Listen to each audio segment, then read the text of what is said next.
Hello good evening student, once again welcome back to VK Yadav maths. तो उम्मीद करते हैं आप लोग बढ़िया होंगे। आप लोग का दरोगा मेंस का प्रिपरेशन बहुत बढ़िया चल रहा होगा। इसी क्रम में मैं आया हूँ, एडिटोरिया का सेट नंबर 11 है, उसका मैथ्स सेक्शन को मैं डिस्कस करूँगा, है ना। तो चलिए देखते हैं। और ये भी बताना चाहेंगे कि इसमें जितना भी क्वेश्चन अवेलेबल है, इसका थ्योरी को हमने 5-5, 7-7 मिनट का वीडियो बनाकर छोटा छोटा अपने चैनल पे डाल दिया हूँ। तो प्लेलिस्ट में जाके आप देख सकते हैं ना। जैसे अगर ये पहला क्वेश्चन है हाइट एंड डिस्टेंस का, तो इसका सारा थ्योरी जो है ना बिल्कुल बेसिक से वो डाला हुआ है उसमें, है ना, हाइट एंड डिस्टेंस लिख कर, है ना। तो उम्मीद करते हैं कि आप देखेंगे और वहाँ से सीखेंगे और लगातार मेरे साथ, है ना, 25 तारीख तक नहीं 24 तारीख तक एटलीस्ट प्रैक्टिस करेंगे, है ना। चलिए शुरू करते हैं। तो चलिए पहला क्वेश्चन है कि 25 मीटर ऊंची मीनार के पाद से, है ना, पाद मतलब बॉटम से 50√3 मीटर की दूरी पर स्थित किसी बिंदु पर मीनार का उन्नयन कोण क्या होगा, है ना। देखिए एक आपका मीनार है इस तरीके से, है ना, ये मीनार है और देखा जाए कि इससे पाद मतलब इसके बेस से 50√3 मीटर की दूरी पे, है ना, मीनार का हाइट कितना है 50 मीटर। एंगल ऑफ एलिवेशन मतलब नीचे से ऊपर की ओर देखने वाला ये एंगल पूछा गया है। तो देखिए टैन थीटा भी लगा के बना सकते हैं, या मेरा वीडियो देखेंगे तो आपको टैन कॉट की ज़रूरत नहीं पड़ेगी। आप सीधे बोलेंगे कि सर 50-50 काट देंगे तो ये एक टाइम में कटेगा, ये √3 टाइम में कटेगा, है ना, नहीं। और ये एंगल जो है इसके सामने एक है, क्या है, एक। तो मैंने आपको पढ़ा चुका हूँ ऑलरेडी, है ना, कि जो थीटा बराबर अगर 30 डिग्री होगा तो उसके सामने एक होगा वैल्यू। अगर 60 डिग्री होगा तो इसके सामने वैल्यू कितना हो जाएगा, √3 हो जाएगा। क्या हो जाएगा बाबू, √3 हो जाएगा। क्या हो जाएगा, √3। तो आपको थोड़ा बता देते हैं ना।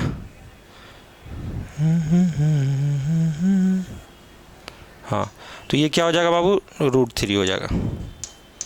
और 90 डिग्री के सामने क्या होता है, 2 होता है। तो आप देखिए थीटा आपको ये वाला निकालना, यही तो उन्नयन कोण है। तो ये उन्नयन कोण के सामने कितना है, एक। तो कौन सा आंसर होगा, 30 डिग्री, जो ऑलरेडी मैं वीडियो में बताया हूँ। अगर जो बच्चा, है ना, टैन से बनाना चाहता है ना, तो टैन थीटा बराबर होता है बाबू A/B। टैन थीटा बराबर क्या होता है, P/B। क्या होता है, P/B। P कितना है 50 और ये 50√3। इन दोनों को अगर डिवाइड करेंगे लंब बटा आधार तो 1/√3। 1/√3 मतलब क्या होता है, tan 1/√3, tan थीटा 1/√3। तो थीटा बराबर कितना, 30 डिग्री। उम्मीद करते हैं ये छोटी बातें आप समझ पाए होंगे, ठीक है। 18-24 का तृतीय समानुपात क्या होगा। अगेन इस पे मैंने 5 मिनट में सब समानुपात खत्म कर दिया है। तो तृतीय समानुपात निकालने का जो तरीका है, अगर इसको a माना जाए और इसको b माना जाए, है ना, तो क्या पढ़ा है, b²/a, है ना। अगर आप फॉर्मूला भूल भी जाते हैं तो घबराने की बात नहीं है, तरीका और भी है ना, जो ऑलरेडी मैं वीडियो में बता चुका हूँ। तो कितना हो जाएगा बाबू, b24 का स्क्वायर, 24 × 24 डिवाइडेड बाई a कितना है बाबू, 18। तो 6 तिया 18, 6 चौका 24, 3 8 24, 8 चौका 32। तो 4 8 कितना हो जाएगा, 32। ये रहा आपका आंसर। उम्मीद करते हैं कि तृतीय समानुपाती को आप समझ पाए होंगे, है ना। अब 82 नंबर क्वेश्चन को लेते हैं और बनाने की कोशिश करते हैं बाबू, है ना। हाँ, तो चलिए पहले मैं इसको मिटा देता हूँ एक बार, है ना, क्लियर होगा तो आपके दिमाग में कुछ चीज़ें, है ना, गड़बड़ नहीं होगी। आप ध्यान से देखिएगा, है ना। चलिए अब ऐसा है कि 82 नंबर क्वेश्चन बोला गया है, एक वृत्त जिसका केंद्र O है, एक वृत्त जिसका केंद्र O है तथा AOB वृत्त का व्यास है। यदि ABC बराबर 70 डिग्री हो तो BAC का मान ज्ञात करें। इस तरीके से है, अगर एक अगर सर्कल है क्या, जिसका केंद्र O है और व्यास क्या है बाबू, AB। तो व्यास है जो बिल्कुल केंद्र से गुजरता है, तो ये O है, ये A है और ये क्या है, B। अच्छा, बिना कुछ बोले हुए आपको लिख दिया गया ABC बराबर 70 डिग्री। मतलब एक ऐसा सिचुएशन है कि कहीं पे सर्कमफेरेंस पे C पॉइंट होगा और ABC को अगर आप मेजर करें तो ये 70 डिग्री दिखने वाला है। कितना दिखने वाला है, 70 डिग्री। तो आपसे पूछा गया BAC यानी कि इसको भी मिलाने की बात बोला जा रहा है आपसे, तो ये एंगल आपको निकालना है। तो देखिए आपके लिए एक 9th क्लास में एक पढ़ना था थ्योरम कि व्यास द्वारा वृत्त के परिधि पे कहीं पे भी अगर आप कोण बनाएंगे तो वो 90 डिग्री होगा। क्या होगा बाबू, ये 90। तो ये 90 है और पूरे त्रिभुज में तीनों कोणों का योग 180 होता है, तो 90 तो एक ही हो गया, तो इन दोनों का सम भी 90 होगा, तो ये 70 है बाबू, तो ये भी कितना हो जाएगा 20 डिग्री। तो ये भी काम ओके हो गया, है ना। उम्मीद करते हैं ये सब बात आपको समझ में आ रहा होगा, है ना, और आप आराम से देख सकते हैं इन चीज़ों को, इसमें घबराने वाली बात नहीं है। ठीक, तो चलिए, है ना, इसको भी मैं मिटाने की कोशिश करता हूँ, ये भी आप समझ गए, है ना। अब कमेंट करके अगर कोई क्वेश्चन ना समझ में आए, उसका थ्योरी स्पेशल बताना है तो हमें कमेंट कर सकते हैं, और मैं आपकी बातों को ज़रूर सीरियसली लूँगा, है ना। चलिए,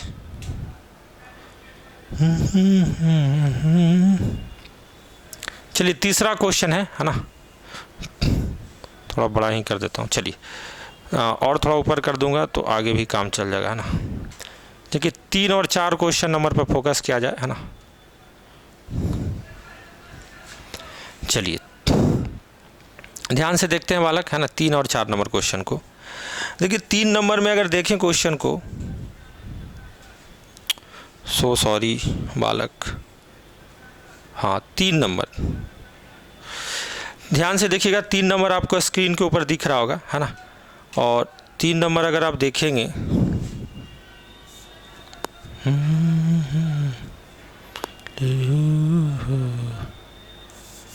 तो मिटाने की मैं कोशिश कर रहा था, कोई बात नहीं, कभी कभी क्या होता है जी बाबू, है ना। चलिए 3 नंबर देखते हैं और ध्यान से देखिएगा, बोला जा रहा है कि x + y + z की जो वैल्यू है 3 है, कितना है 3, और x³ + y³ + z³ - 3xyz बराबर कितना है बाबू, का रूट कितना होगा।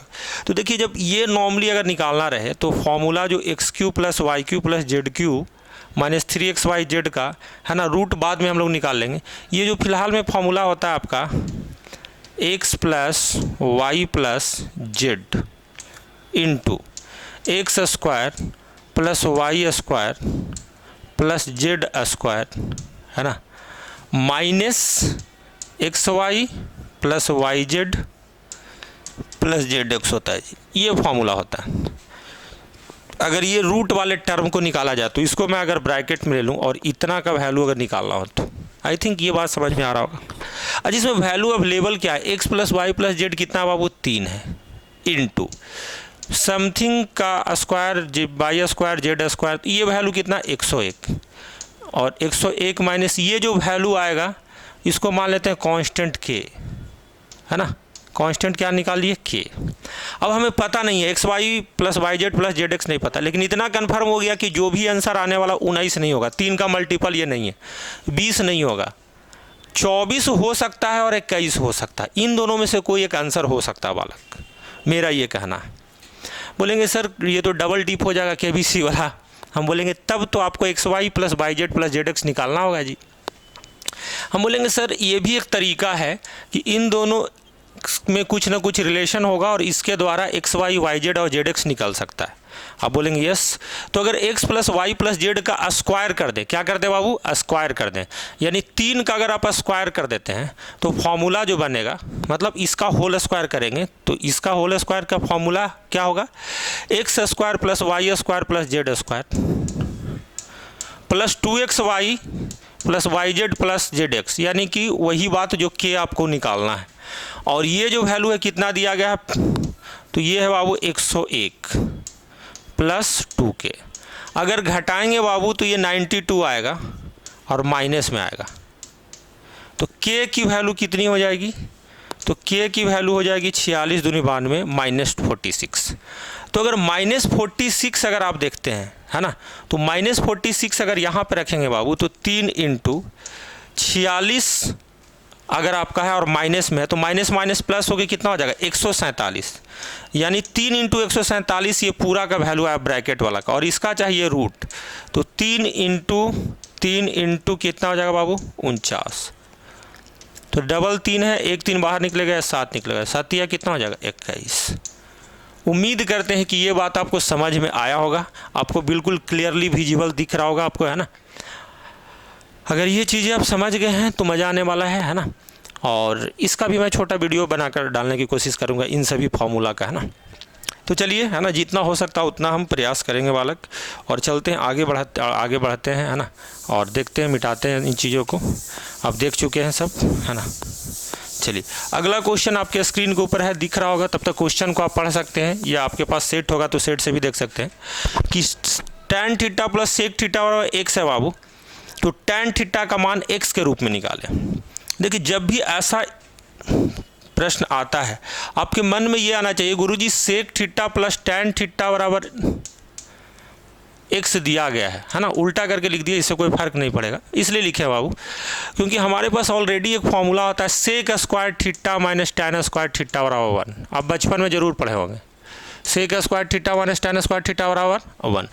यानी कि इसको अगर ब्रेक किया जाए तो ये हो जाएगा sec theta plus tan theta into sec theta minus tan theta. क्यों होगा? क्योंकि A square minus B square के फॉर्मूले पे है वो, A plus B into A minus B. तो अगर ये प्लस वाला टर्म है तो माइनस वाला टर्म जो हो जाएगा बाबू sec theta minus tan theta बराबर है ना 1/x हो जाएगा। क्या हो जाएगा? 1/x। अगर आप लिखेंगे दोनों टर्मों को, अब दोनों टर्म मल्टीप्लाई में होगा और उसका वैल्यू अगर 1 रहेगा तो माइनस वाला का वैल्यू प्लस जाकर डिवाइड होगा, है ना। तो ये बात आप समझ सकते हैं। आपको निकालना है क्या बाबू? आपको निकालना है tan थीटा। तो आप ध्यान देंगे tan थीटा निकालना है तो हम इसको कैंसिल नहीं कर रहे हैं, भावनात्मक नहीं होना है कि हम माइनस प्लस काट दे तुरंत, नहीं, हमको निकालना क्या है इस पर ध्यान देना है। तो देखेंगे ये माइनस कर देंगे तो प्लस हो जाएगा बाबू, ये माइनस हो जाएगा और ये सेक थीटा कैंसिल हो गया और 2 tan थीटा की जो वैल्यू है ना वो हो जाएगा x माइनस 1/x हो जाएगा। इसको अगर सॉल्व करेंगे तो 2 tan थीटा बराबर आप बोल सकते हैं गुरुजी x स्क्वायर माइनस 1 बटा कितना x, ये बोल सकते हैं कि नहीं? क्योंकि आप एलसीएम लेंगे x स्क्वायर माइनस 1 कितना x, है ना। रेड पेन की जरूरत है क्योंकि ब्लैक दिख जा रहा है। तो क्या है बाबू? x square minus x y कितना x।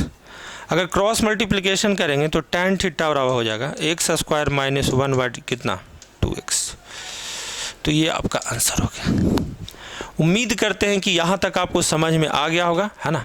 और आगे की ओर मैं प्रस्थान करता हूँ। चलिए, है ना। हाँ अच्छा, 83 के बाद भी और भी कुछ क्वेश्चन था क्या, एक बार देख लेते हैं, है ना। तो वी आर गोइंग टू 83, है ना। चलिए हाँ, अभी एक क्वेश्चन और है बाबू, तो आप देख सकते हैं, इसको मैं थोड़ा छोटा करता हूँ तब भी विजिबल रहेगा आपके लिए। तो ये लास्ट क्वेश्चन है, उम्मीद करते हैं इसको आप समझ पाएंगे और इसको तब तक मैं डिलीट कर देता हूँ। तो आप देख सकते हैं क्या लिखा गया क्वेश्चन में। क्वेश्चन में क्या देख लीजिएगा, लिखा गया है दो पाइप है ना, ए और बी किसी टंकी को क्रमशः 37 1/2 मिनट और 45 मिनट में भर सकते हैं। दोनों भरने वाला ही है ना। यदि दोनों पाइपों को खोल दिया जाता है तो टंकी को ठीक आधे घंटे भरने के लिए पाइप बी को कितने समय बाद बंद करना होगा। यानी कि देखिए, सबसे पहला तो प्रोसेस ये है कि आपको इफिशिएंसी वगैरह निकालना होगा। भरने वाला ए नल है, इसकी टाइमिंग जो है 75/2 मिनट, 37.5 को 75/2 लिख सकते हैं आप बहुत आसानी से। अच्छा, बी की अगर बात करें बाबू, तो बी की बात करें तो 45 मिनट।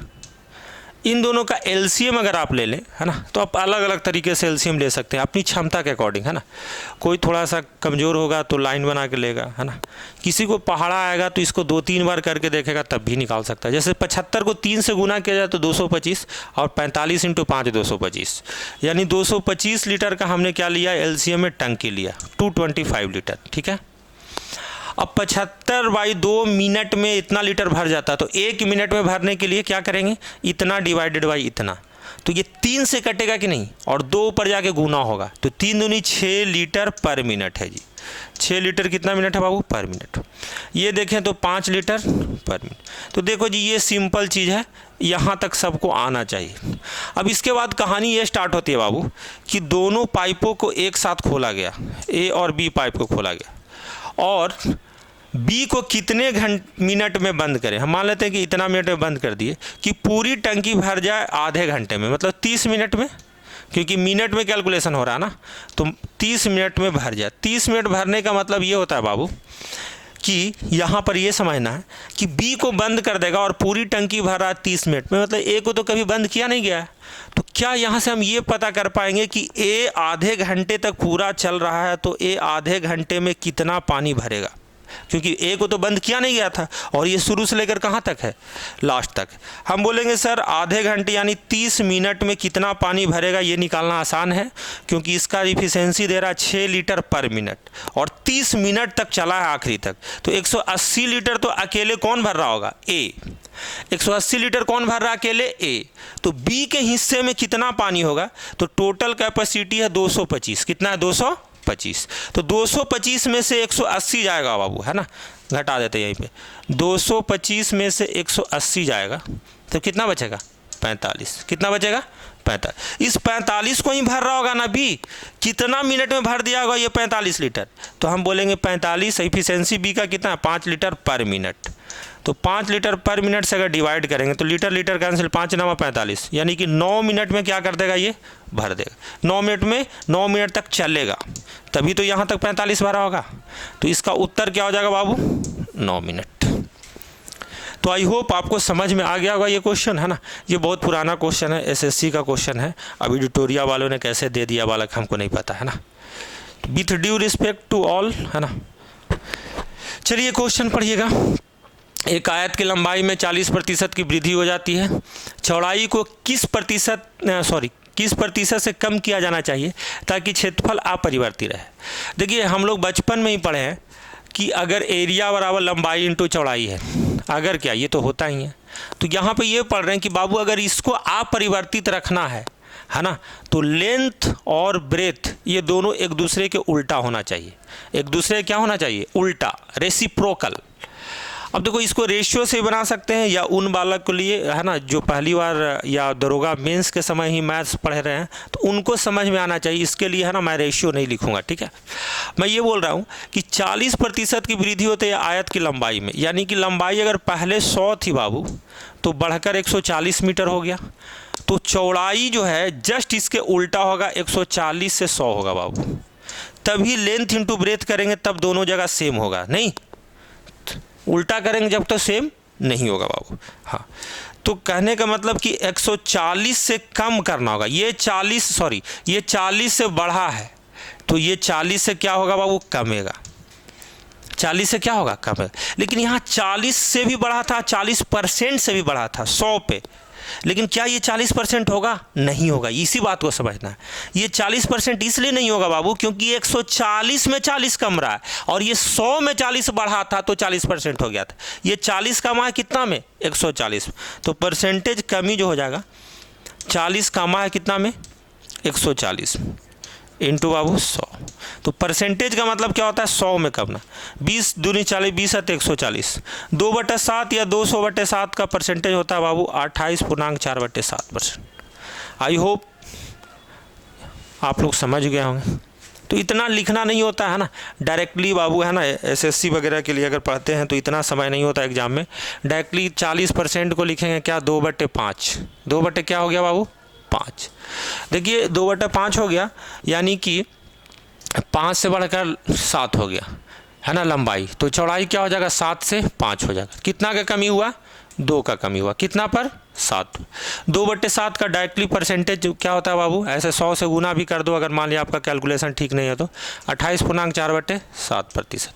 ऐसे क्या होता है बाबू, 1/7 14.2/7% सर, उसका दुगुना कितना, 28.4/7%। आई होप, है ना, दोनों तरीके से आप समझ पाए होंगे। चलते हैं अगले में, है ना। अगला जो क्वेश्चन पार्टनरशिप का दिख रहा है ना, वेल गुड क्वेश्चन, है ना, लेकिन इसको थोड़ा सा मैं मिटा देता हूँ।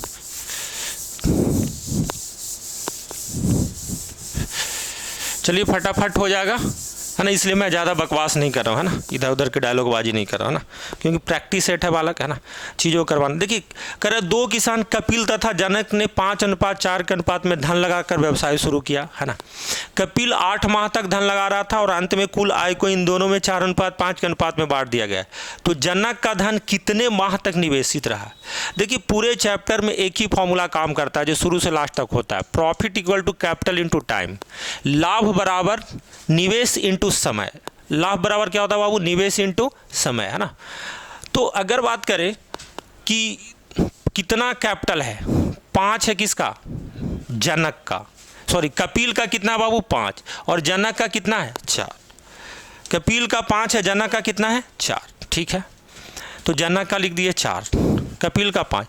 कैपिटल इंटू टाइम लिखे तो कैपिटल टाइम कितना है कपिल का? कपिल 8 माह तक रहा है। जनक के बारे में पता नहीं है तो हम टी मान लेते हैं जनक का। इन दोनों कैपिटल इंटू टाइम हो गया बाबू। इन दोनों का प्रॉफिट का रेशियो कितना दे रहा है? 4:5, 4:5, 4/5। तो डायरेक्टली लिखेंगे है ना, 4 दूनी 8 है ना, 2 दूनी 4। तिरछा तिरछा गुना करेंगे तो 2t बराबर हो जाएगा बाबू 25। 2t की वैल्यू कितना? 25। तो t की वैल्यू 25/2 12.5। कितना माह? 12.5 माह। तो 12.5 माह आपको उत्तर दिखेगा है ना, 12.5 माह आपको आंसर दिखेगा। तो 12.5 माह आपको दिख रहा है बाबू, सी ऑप्शन है ना। चलिए अब देख लेते हैं 88, 89 है ना, 88 और 89। चलिए देख लीजिए फटाफट।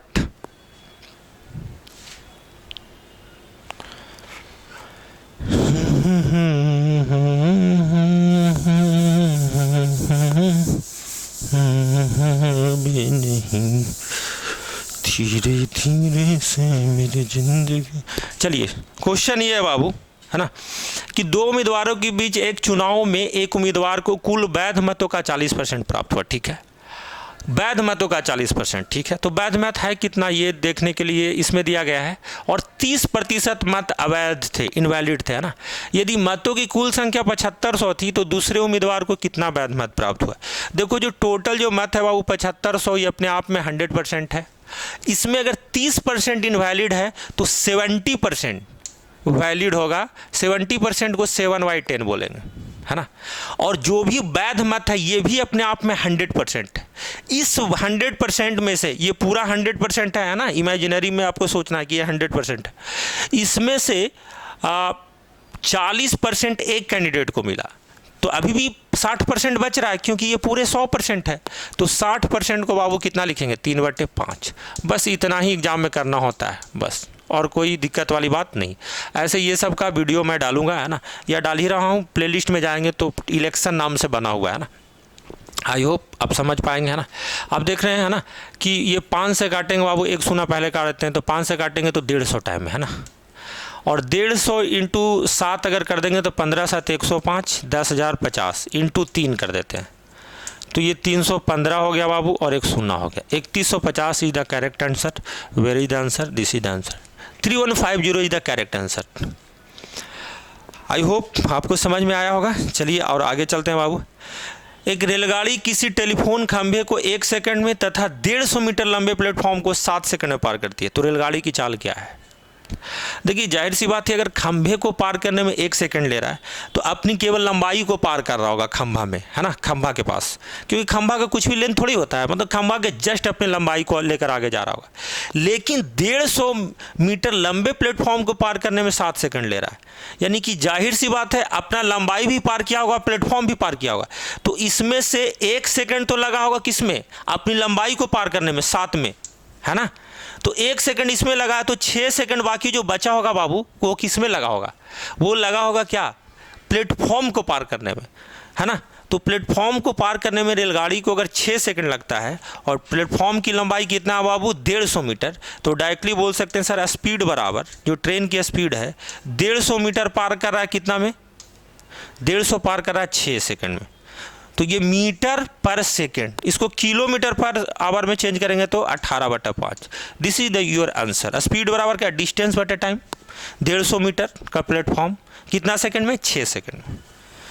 तो 6 तिया 18, 5 से 30, 30 तिया 90 किलोमीटर पर आवर।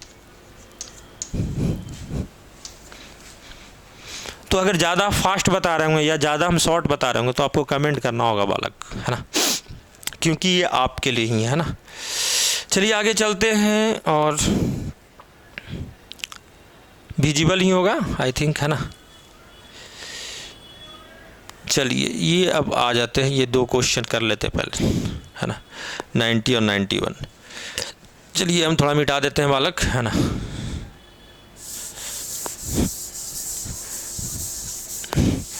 चलिए क्वेश्चन है इसमें कि 2 अंकों की संख्या और उनके अंकों के योग को आपस में बदल दिया जाए है ना। तो संख्या के बीच का अंतर 81 होता है, ठीक है। यानी कि जब भी ऐसा सिचुएशन हो बाबू, है ना, कि दो अंकों की एक संख्या है और उसके अंक को बदल दें, है ना, और उनके बीच में डिफरेंस 81 है, तो देखिए एक चीज़ें फिक्स होती है, आपको समझना है कि दो अंक की अगर संख्या एक्स वाई है और इसको बदल के वाई एक्स लिखें, तो इन दोनों का जो योगफल होगा, सम होगा बाबू, हमेशा 11 into the sum of digit X plus Y होगा। लेकिन अगर डिफरेंस होगा बाबू, इन दोनों का अंतर, है ना, तो ये होगा 9 इंटू एक्स माइनस वाई होगा। बात को समझिएगा, है ना। आप एग्जाम्पल के द्वारा भी समझ ले सकते हैं। जैसे अगर मैंने कोई अगर नंबर ले लिया 36 को उल्टा कर दिया कितना, 63। इन दोनों को अगर आप ऐड करेंगे तो 99 होगा। 99 क्या है, 11 इंटू सम ऑफ डिजिट है। अगर इन दोनों का अंतर लेंगे बाबू, डिफरेंस, तो ये डिफरेंस 27 आएगा। 27 क्या है बाबू, 9 इंटू 3 है। क्या है, 9 इंटू 3, मतलब 9 इंटू डिफरेंस ऑफ डिजिट, तो 6 और माइनस कितना, 3। तो ये बातें आपको समझ में आ गया होगा, आई होप। अगर ये चीज़ें समझ में आ गया तो हम सॉल्यूशन करवा देते हैं बालक, है ना, और आप बहुत आसानी से आप चीज़ों को आप समझ सकते हैं। ये इतना मैं समझा दिया, भूमिका दे दिया, है ना। हम ये बोलेंगे कि सर ये सम डिफरेंस कुछ ये सब कुछ नहीं दिया है, ये डिफरेंस की बात किया है। यानी डिफरेंस कितना है बाबू, बीच के अंतर कितना दिया गया, 81। तो 81 बराबर 9 इंटू एक्स माइनस वाई है, तो 9 नमा 81। तो एक्स माइनस वाई की वैल्यू कितना हो गया बाबू, 9। तो डिजिट का अंतर कितना हो गया, 9। क्या समझ में आ रहा है? चलिए आगे चलते हैं जल्दी जल्दी में। ये तो प्रैक्टिस सेट का सॉल्यूशन है ना, क्लासरूम प्रोग्राम तो है नहीं बालक, है ना, तो आई होप आपको फ़ायदा ही होगा। चलिए आगे चलते हैं और देखते हैं क्वेश्चन को। बोला दो पाइप ए और बी क्रमशः 6 घंटे और 12 घंटे में खाली टैंक को भर सकता है, ठीक है, जबकि तीसरा पाइप सी 15 घंटे में पूरा भरा टैंक को खाली कर सकता है। तो तीनों पाइपों को एक ही समय खोल दिया जाए तो कितने समय में टैंक भर जाएगा। यानी कि एक भरने वाला है बाबू जो कितना देर में भरता है, ए 6 घंटे में, बी कितने देर में भरता है बाबू, 12 घंटे में, और सी कितना देर में खाली करता है बाबू, तो खाली करने वाला को माइनस से डिनोट करते हैं 15 घंटा। तो उसी तरीके से जिस तरीके से पिछला क्वेश्चन में किए थे, तीनों का एलसीएम 60 लीटर कैपेसिटी हो जाएगा। कितना हो जाएगा, 60 litre. Capacity is what, 60 litre. 15 को पहाड़ा पढ़ेंगे तो दोनों काटेगा ही। 6 दहाँ का 60, 12 पचे 60, 15 चौका 60, यानी 60 लीटर में तीनों नल को खोलेंगे तो दोनों भरेगा, 10 5 15 भरेगा बाबू, और ये एक 4 खाली करेगा। ओवरऑल 11, 15 माने 4 कितना, 11 लीटर प्रति घंटा पानी भरेगा ही, क्योंकि प्लस में है। तो टाइम कितना लगेगा तीनों का, 60/11 घंटा, 60/11 घंटा। समझ रहे होंगे बात को, है ना। चलिए आगे चलते हैं, ये प्रैक्टिस सेट है। चलिए तो अगला क्वेश्चन है 92, है ना, गुड क्वेश्चन आई थिंक, है ना। इसका ऑप्शन उधर है बाबू, कोई नहीं। चलिए तो क्वेश्चन को पढ़ लेंगे आप ध्यान से।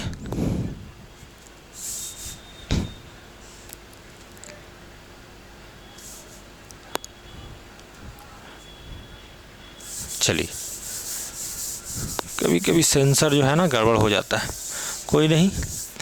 चलो बोला गया दो संख्याओं का लघुत्तम समापवर्तक उनके महत्तम समापवर्तक का 143 होना है ना। यदि दोनों संख्याओं 3 अंकों की है, 3 डिजिट नंबर की बात बोला जा रहा बाबू, और उनका महत्तम समापवर्तक 18 है, तो उन दोनों संख्याओं का व्युत्क्रम का योगफल क्या होगा, है ना। गुड क्वेश्चन, है ना। देखिए छोटी छोटी बात बताना चाहेंगे आपको। जैसे अगर दो नंबर अगर 12 और 18 ले लिया जाए बाबू, तो इसको अगर हम देखा जाए तो इसको अगर रेशियो में कन्वर्ट करेंगे तो 2 और 3, 2 और 3। क्यों 2 और 3 लिखते हैं, क्योंकि इनके बीच में जो हाईएस्ट कॉमन फैक्टर महत्तम है उसको हम लोग हटा देते हैं, तब रेशियो में आता है। यानी कि एक्चुअल में ये क्या था, 2 इंटू 6 था, और ये 3 इंटू क्या था, 6, और इसी को हम लोग काट कर हटाते हैं, है ना। यानी कि HCF को काट कर हम लोग हटाते हैं तो रेशियो बन जाता है। क्या बन जाता है, रेशियो, ठीक है। अगर हमारा नंबर अगर HCF अगर यहाँ 18 दे रहा है तो क्या हम दो नंबर 18x और 18y मान सकते हैं कि नहीं। अगर दोनों नंबर का अनुपात x और y ले लिए तो क्या आपका नंबर 18x और 18y हो जाएगा कि नहीं होगा? एकदम पूरा एकदम बेसिक से पढ़ाए हैं आपको, है ना। नंबर क्या हो जाएगा? 18x और 18y। अच्छा, इन दोनों का अगर एलसीएम निकालें तो 18 दोनों में कॉमन है बाबू, और x और y अलग है, तो इन दोनों को गुना हो जाएगा, है ना। एलसीएम निकालने का तरीका क्या? कॉमन नंबर को लिख दिया, और जो नंबर अवेलेबल नहीं है तो दोनों लिखाएगा। तो एलसीएम हो गया 18xy, ठीक है। लेकिन बोला गया है ऊपर में कि उनका एलसीएम जो है एचसीएफ का 143 गुना है। तो एचसीएफ है कितना? 18, तो उसका कितना गुना? 143 गुना। तो ये एलसीएम ही निकाले थे ना आप, है ना। तो 143 गुना हो गया। अगर इसको आप फर्दर अगर तोड़ें तो 18 क्या हो गया बाबू? कैंसिल हो गया। यानी कि एक्स वाई की जो वैल्यू हो जाएगी ना 143 हो जाएगी। कितनी हो जाएगी? 143। अब देखो एक्स और वाई का वैल्यू अगर आपको निकालना है, या एक्स अनुपात वाई कुछ भी निकालना है, तो दो ही पॉसिबिलिटी है, या तो एक्स को 1 लें और वाई को 143 लें, या तो 11 × 13 करें तब 143 होगा। ये पॉसिबल नहीं है। क्यों नहीं पॉसिबल है? क्योंकि गुरुजी अगर 18x हमारा नंबर है, एक 18 हो जाएगा जो 2 डिजिट का नंबर है, और दूसरा 18 × 143 हो जाएगा, y अगर 143 रखते हैं तो फिर 18 × 143 3-4 डिजिट में 5 डिजिट में आ जाएगा, या 4 डिजिट में आ जाएगा। हम लोग को चाहिए क्या? 2 ही डिजिट में। 2 डिजिट में कैसे आएगा? तो 2 डिजिट में नंबर 18 × x की वैल्यू अगर 11 रखें और ये रखें कितना बाबू? 13, तो 18 × 11 198 2 ही डिजिट का नंबर है। 18 × 13 ये भी 2 ही डिजिट का नंबर बनेगा, है ना। तो नंबर हमारा क्या बन गया? 18 × 11 और 18 × क्या? 13। एक्स और वाई वैल्यू वहाँ रख दिए। तो अब बोल रहा है कि इनके व्युत्क्रम का योगफल। देखिए पहला नंबर है 18 × 11, तो इसका व्युत्क्रम 1/18 × 11 होगा कि नहीं? अब बोलेंगे यस। दूसरा नंबर है बाबू 1/18 × 13। इन दोनों को जोड़ें तो एलसीएम हो जाएगा 18 × 11 × 13। इन दोनों में 18 कॉमन है, 11 13 नहीं था तो अलग से गुना हो जाएगा। 18 × 11 से अगर इसमें भाग दें तो ये बचेगा बाबू 13, और 18 × 13 से भाग दें तो ये बचेगा 11। ये हो गया बाबू 24/18 × 11 × 13। यहाँ तक आई थिंक आप लोगों को बातें समझ में आ गया होगा, उम्मीद करते हैं, है ना। इसको काट देते हैं, ये तो कटा हुआ है, ठीक। देखिए काटेंगे तो 4 × 6 = 24, 3 × 6 = 18, 4 / y, 4 ऊपर बचेगा।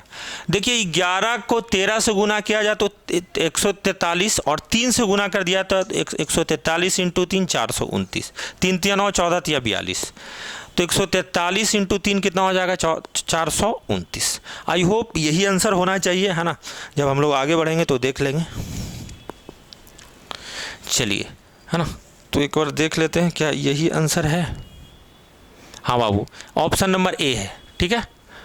चलिए 93 को छोड़ देते हैं, ये रीजनिंग का क्वेश्चन है, उतना आपको आता है ना। चलिए हम लोग लक्ष्य की ओर हैं, और थोड़ा सा आगे हो गया था इसलिए थोड़ा सा इसको पीछे कर देते हैं। चलिए बात को समझते हैं। लिखा गया है कि x² + 1/x² की वैल्यू बाबू कितनी है? 38। तो x³ - 1/x³ की वैल्यू कितनी होगी, है ना। देखिए बिना बकवास के साथ पढ़ा रहे हैं, नहीं तो बकवास करने में भी मेरा PhD है ना, क्योंकि बाबू, है ना। तो हमें ऐसा लग रहा है कि आप लोग का टाइम बहुत कीमती है और दरोगा का सेट प्रैक्टिस है, तो जल्दी से जल्दी करवाया जाए। देखो बाबू, हम लोग को अगर x² 2 वाले टर्म से 3 टर्म में जाना है और माइनस में जाना है, तो x³ - 1/x³ निकालना है अगर, है ना। x³ - 1/x³ अगर निकालना है अगर आपको, है ना, चीज़ों को समझिएगा, है ना। तो अगर आप बात करें तो ये जो फॉर्मूला जो बनने वाला है इसका, वो क्या फॉर्मूला बनने वाला है? x - 1/x का होल क्यूब + 3 × x - 1/x, ये फॉर्मूला बनने वाला है ना, जो निकालना है उस पर कंसंट्रेट करना। अब इस टर्म से हमको किसी तरीके से वो x - 1/x निकालना है। हम बोलेंगे कि ठीक है, x² + 1/x² = अगर 38 दे रहा है बाबू, कितना दे रहा है? 38, है ना। अगर हम दोनों तरफ क्या करें? 2 घटा दें। दोनों तरफ क्या करें बाबू? 2 घटा दें, है ना। दोनों तरफ क्या करें? 2 घटा दें। 2 घटाने से फ़ायदा क्यों हो रहा है? कभी कभी ऐसा सिचुएशन होगा कि +2 भी करना पड़े, क्योंकि वहाँ पर x + 1/x चाहिए होगा। तो 2 करने से फ़ायदा ये हुआ कि इसमें हिडन में है x × 1/x, जिसका कोई वैल्यू नहीं होता है ना, कैंसिल। तो एक तरीके से आप देख सकते हैं A square plus B square minus 2ab है, ये है नहीं लेकिन मान लेते हैं थोड़ा, एक्स 1/x कट गया अपने से तो एक ही है ना, तो 2 इंटू ये था, तो ये पूरा फॉर्मूला बन जाता है बाबू x माइनस 1/x का होल स्क्वायर बराबर 38 माइनस 2 कितना 36, तो x माइनस 1/x बराबर हो जाएगा बाबू कितना 6, कितना हो जाएगा 6। अगर x माइनस 1/x 6 है तो 6 का क्यूब प्लस 3 इंटू 6 तो 216 प्लस 18 234। जब एसएससी वगैरह के लिए हम लोग पढ़ाते हैं बाबू है ना, तो इन वैल्यू को वहाँ पे रटवा देते हैं, कैसे क्या होगा क्या नहीं होगा है ना, के क्यूब प्लस 3 क्या ऐसे करके रटवा देते हैं। फिलहाल में आपके लिए मैंने डिटेल बताया, क्या बताया बाबू, डिटेल्ड। चलिए आगे चलते हैं, 95 नंबर क्वेश्चन बस ख़त्म ही होने वाला है, घबराए नहीं आप लोग है ना। चलिए इसको साफ कर देते हैं और देखिए ध्यान से, देखिए क्वाड्रेटिक इक्वेशन का हम एक सेपरेट वीडियो बना के डालने वाले हैं, आप लोग को बहुत ज़्यादा फायदा होगा। ठीक है, एक द्विघात समीकरण है बाबू है ना, ये x square plus x plus 1 बराबर 0 है ना, तो इसका विविधकार डिस्क्रिमिनेंट क्या होगा, तो देखिए X square plus B X plus C बराबर अगर 0 रहे है ना, मतलब एक्स स्क्वायर का कोफिशिएंट ए हो और एक्स का कोफिशिएंट बी हो और ये कांस्टेंट सी हो, तो डिस्क्रिमिनेंट का फॉर्मूला होता है B square minus 4ac, B square minus क्या 4ac। इसी फॉर्मूला के अकॉर्डिंग देखिएगा कि बी किसका कोफिशिएंट था, एक्स का, तो एक्स के साथ कोई गुना में है कांस्टेंट नंबर, तो 1 है, क्या है बाबू 1, तो 1 का square minus 4 into x square के साथ ए था वो कुछ नहीं है तो 1 है, और सी का मतलब ही 1 है, तो 1 का स्क्वायर 1 माइनस 4 बराबर कितना हो जाएगा बाबू -3, कितना हो जाएगा -3। आई होप ये बातें आपको समझ में आया होगा है ना। अब 96 नंबर क्वेश्चन पे हम लोग कंसंट्रेट करेंगे और लैंग्वेज को पढ़ेंगे।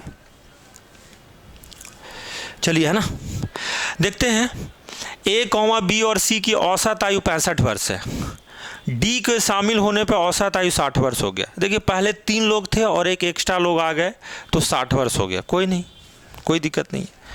तो हम पहले 2 लाइनों से अगर देखें तो डी का बहुत आसानी से मिलने वाला, देखिए हम लिख के बताते हैं, ऐसे तो रैंडमली निकल जाएगा है ना। देखिए ए प्लस बी प्लस सी का अगर आयु की अगर बात करें है ना, ध्यान से समझिएगा चीज़ों को, तो 65 वर्ष अगर औसत है तो कुल आयु हो जाएगा 65 इंटू 3, क्योंकि औसत में है ना, तो 65 इंटू 3 कितना हो गया बाबू 195, औसत इंटू नंबर ऑफ टर्म है ना, 195 हो गया। डी भी आ जाता है, तो अब लोग हो गए A plus B plus C plus क्या डी। आई होप दिख रहा होगा आपको ऊपर तक बोर्ड में है ना, नहीं दिख रहा होगा तो उसको नीचे कर सकते हैं। तो चलिए बाबू ऐसा करते हैं कि है ना, इसको नीचे ही लिख देते हैं, हो सकता है नहीं दिख रहा होगा तो हाँ, हम बोलेंगे कि a plus B plus C plus D बराबर 4 लोग हैं गुरुजी और औसत कितना है अब 60, तो 60 चौका 240। अगर इसमें से इसको माइनस करें बाबू तो d बराबर सीधे निकल जाएगा है ना, क्योंकि ये तीनों कट जाएगा ए बी सी, 240 माइनस 195 कितना हो जाएगा 45 हो जाएगा, 40 ये बचा, 5 ये 200 होने में 45। अब एक नया व्यक्ति ई है जिसकी आयु डी से 5 वर्ष कम है, कॉमा तक थी पढ़ेंगे। एक नया व्यक्ति ई है जिसकी आयु डी से 5 वर्ष क्या है कम है, ई का जो आयु है डी से 5 वर्ष कम है, तो इसमें 5 कम कर देंगे बाबू तो क्या 40 वर्ष हो जाएगा ई का, और कॉमा के बाद पढ़ेंगे ई है जिसकी डी से 5 वर्ष कम है, ए के स्थान पे आ जाता है, कौन आ जाता है ए के स्थान पे, जिसकी उम्र 5 वर्ष कम थी, किसकी उम्र 5 वर्ष कम थी ई, वो ए के स्थान पे आया, किसके स्थान पे आया ए के स्थान पे आया, ए के स्थान पे आ जाता है, कौन आता है ई, देखो सब्जेक्ट कहाँ पे है उसका और बी सी डी ई का औसत, मतलब अब ए हट गया ना, ए के स्थान पे ई आ गया, तो B plus C plus D plus E बराबर बाबू कितना औसत हो गया, तो B plus C plus D बराबर औसत जो है बाबू देखिएगा ध्यान से, बी सी डी का औसत जो है 55 वर्ष है, तो 55 इंटू 4 अगर देखें है ना, तो 4 ही लोग हैं ना, तो 220 रिप्लेसमेंट हुआ, जितना लोग थे उतना ही।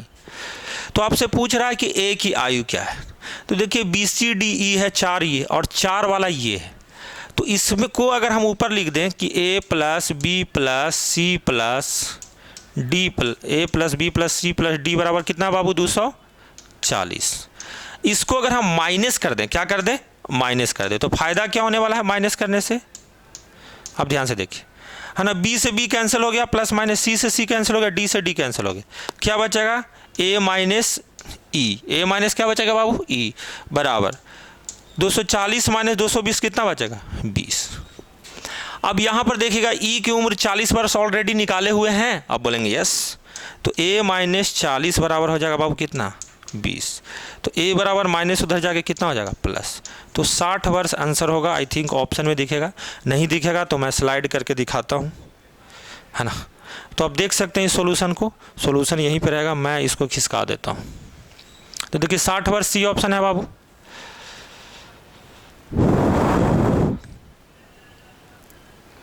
चलिए अब 97 नंबर क्वेश्चन में आ जाते हैं, है ना, घबराना नहीं है आपको, फिर से अगर आप चाहिएगा तो वीडियो को देख सकते हैं ना, तो आपको कोई दिक्कत वाली बात नहीं है।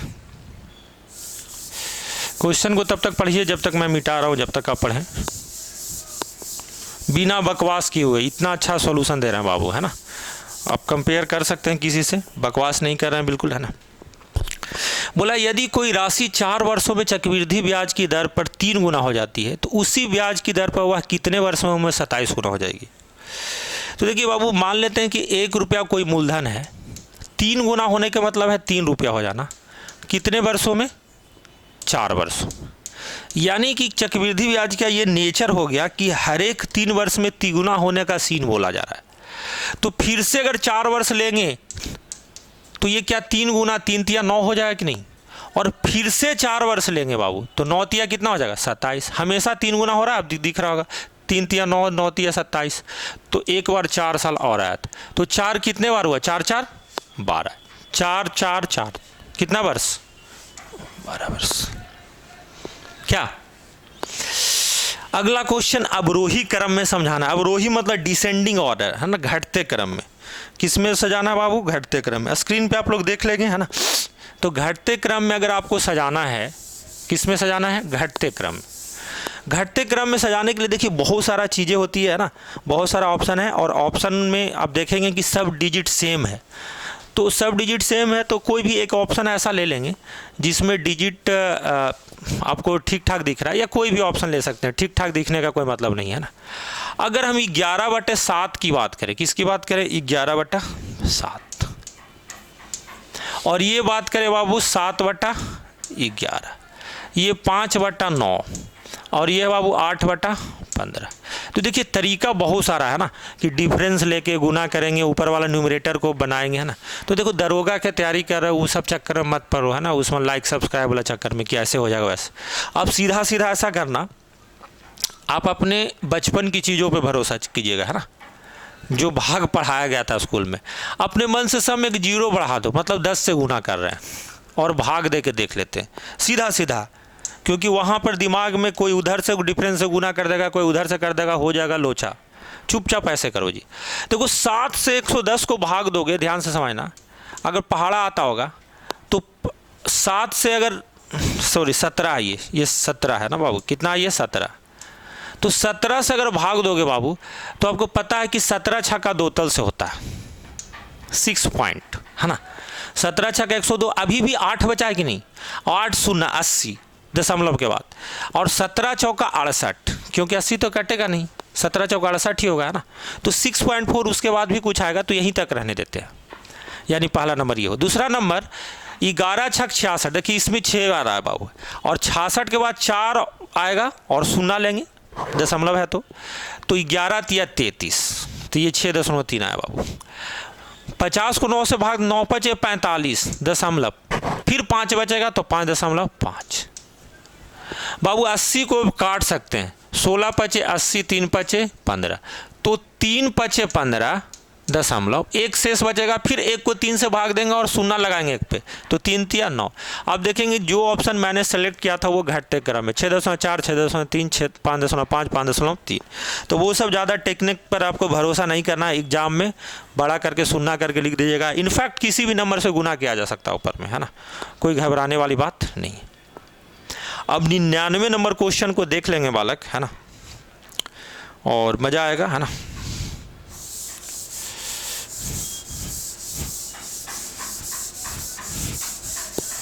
चलिए है ना, फटाफट देख लेते हैं।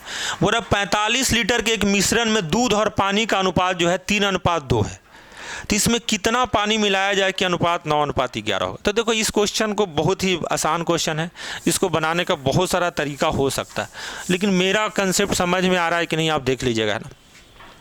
देखिए 45 लीटर को 3:2 में अगर ब्रेक करना है, मिल्क और वाटर कितना हुआ वो 3:2, यानी कि 3 भाग दूध है, 5 भाग पानी, 5 भाग बराबर 45 है, 5 यूनिट बराबर कितना है 45, तो 1 यूनिट बराबर 9 होगा, 5 × 45, तो 3 यूनिट बराबर 9 तिया कितना हो गया बाबू 27, तो हाँ, तो फिर 2 यूनिट बराबर 9 दूनी 18, तो 27 लीटर दूध, 18 लीटर क्या पानी। मिलाना क्या है बाबू इसमें पानी, तो मान लेते हैं कि पानी मिलाया गया कुछ, कि फाइनली दूध और पानी का अनुपात कितना हो जाए 9:11।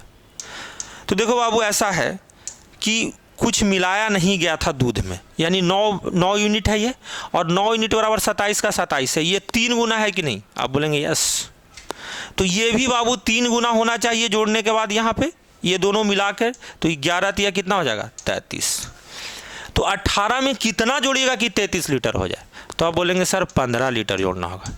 बाकी एक्स वगैरह मान के भी बहुत सारा तरीका होता है, लेकिन अगर ये ना समझ में आए तो सेपरेट मैं वीडियो बना दूंगा मिक्सचर लिगेशन में ऐसा जोड़ने वाला, है ना। घबराइए कि नहीं कि मैं ऐसा ही बताता हूँ, कुछ लोग जो है ना मास्टर के बारे में फिक्स कर लेता है कि ना यही बताएगा, नहीं, मेरे पास 4-5 तरीका है, लेकिन हमें लगता है कि ये वाला बेस्ट होता है वाला।